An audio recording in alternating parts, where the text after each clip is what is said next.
అందరికీ నమస్తే అండి. ఈరోజు రెసిపీ రైపొట్టు పచ్చిమిరకాయలు రోటి పచ్చడి ఎలా చేయాలో చూద్దాం. ఇలా ఒకసారి ట్రై చేయండి. పచ్చిమిరకాయలు శుభ్రంగా కడుక్కొని పక్కన పెట్టుకోండి. రైపొట్టు ఒక కప్పు శుభ్రంగా చేసుకొని వేపుకోవాలి.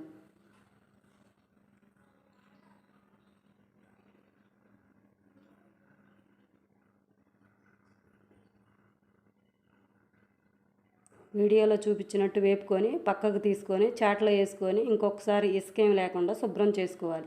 పొయ్యి మీద ప్యాన్ పెట్టి 1 స్పూన్ నూనె వేసి కారానికి సరిపడా పచ్చిమిరకాయలు వేసి వేపుకోవాలి.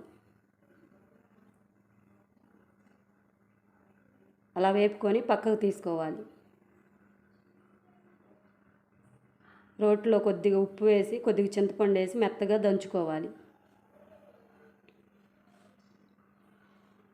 మెత్తగా దంచుకొని ముందుగా వేపు పెట్టుకున్న పచ్చిమిరకాయలు వేసి మెత్తగా దంచుకోవాలి.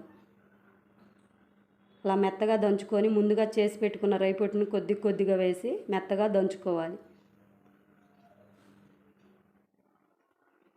అలా మెత్తగా దంచుకొని చిన్నులపాయలు కొద్దిగా వేసుకొని దంచుకోవాలి. ఆల్రెడీ రైపొట్టు కారంతో ఒక వీడియో చేశాను. పచ్చిమిరకాయలతో ఒకసారి వీడియో చేద్దామని చేశాను. చాలా బాగుంది. ఇలా ఒకసారి ట్రై చేయండి. ఎలా వచ్చిందో నాకు కామెంట్ చేయండి. ఇలా చేసుకొని పక్కకు తీసుకొని సర్వ్ చేసుకోవటమే.